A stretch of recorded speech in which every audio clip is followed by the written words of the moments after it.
बिहार की बड़ी खबरों की ओर बढ़ने से पहले एक नजर सुर्खियों पर।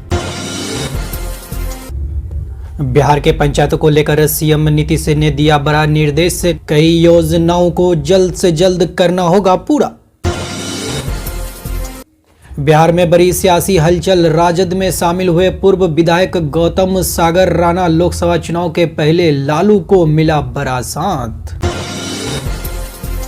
बिहार के विश्वविद्यालयों में कॉलेजों के खाते में पड़े 2000 करोड़, के पाठक का एक्शन, सभी वीसी को भेजा निर्देश। सुशील मोदी राकेश सिन्हा लड़ेंगे लोकसभा चुनाव, राज्यसभा से रिटायर हो रहे नेताओं पर भाजपा चलाएगी अपना दावा। बेगूसराय के ज्वेलरी दुकान में हुई लूट कांड का खुलासा, पुलिस ने 6 लुटेरों को किया गिरफ्तार, हथियार भी किया गया जब्त। नेपाल बॉयफ्रेंड के चक्कर में पत्नी ने कर दी अपने ही पति की हत्या, पटना में रहने के दौरान हुई थी आंखें-चार। लोकसभा के दंगल में दांव आजमाने के लिए मचल रहे हैं बीजेपी के कई विधायक, कुछ सीटों पर 2-2 दावेदार। बिहार में अब भूमि दस्तावेजों की नकल निकालना हुआ आसान, सासाराम में हुआ डिजिटल प्रक्रिया का उद्घाटन। सीएम नीतीश कुमार के मंत्री संजय झा ने सुशील मोदी को सीख दी है, बोले संयोजक को मुंशी बताने से पहले सोचना चाहिए था। नालंदा में कोहरे के कारण हादसा, ट्रक ने ई रिक्शा को मार दी टक्कर, बुजुर्ग की मौत, बेटे समेत 2 घायल। आपने अगर अभी तक मेरा चैनल को सब्सक्राइब नहीं किए हैं तो सब्सक्राइब कर लीजिए। खबरों की ओर बढ़ते हैं विस्तार से।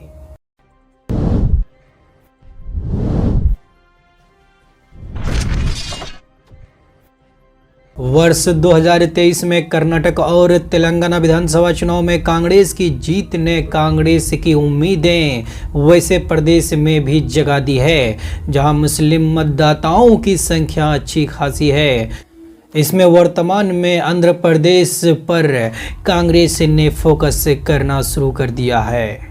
वाईएसआर कांग्रेस पार्टी को पछाड़ने के लक्ष्य के साथ कांग्रेस इस अभियान में जुट गई है। वही माना जा रहा है कि उत्तर प्रदेश और बिहार जैसे राज्यों को लेकर भी कांग्रेस काम करना शुरू कर चुके हैं। इसकी योजना कुछ हद तक बिहार में राहुल गांधी की भारत जोड़ो यात्रा, न्याय यात्रा के रूट चार्ट के तहत देखकर समझी जा सकती है। दरअसल राहुल गांधी की भारत जोड़ो यात्रा, न्याय यात्रा बिहार के 7 जिले से गुजरने वाली है, जो कुल 425 किलोमीटर की होगी।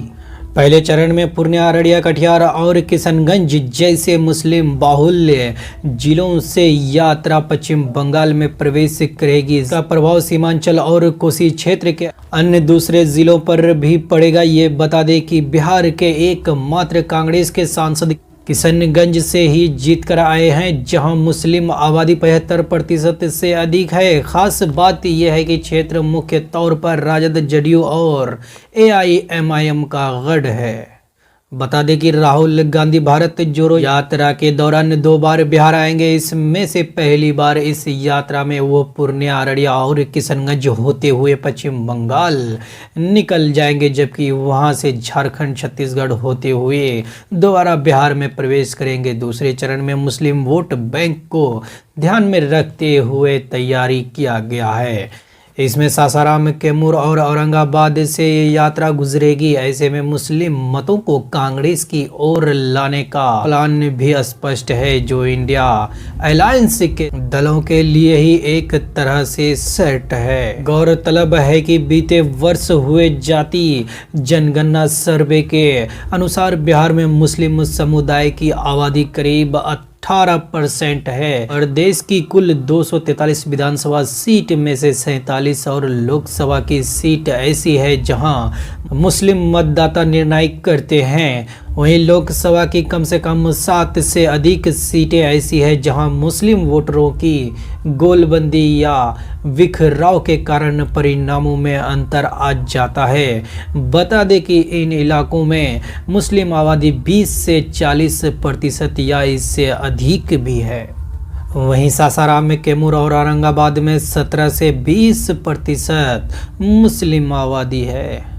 क्या कहता है सीमांचल का समीकरण? बता दें कि बिहार की 11 विधानसभा सीटें हैं जहां 40% से अधिक मुस्लिम मतदाता है और 7 सीटें पर 30% से ज़्यादा है। इसके अतिरिक्त 29 विधानसभा सीट पर 20 से 30% के बीच मुस्लिम मतदाता हैं। सीमांचल के 4 जिले पूर्णिया, कटिहार और किशनगंज में मुस्लिम समुदाय की आबादी 40 से 75% के करीब है।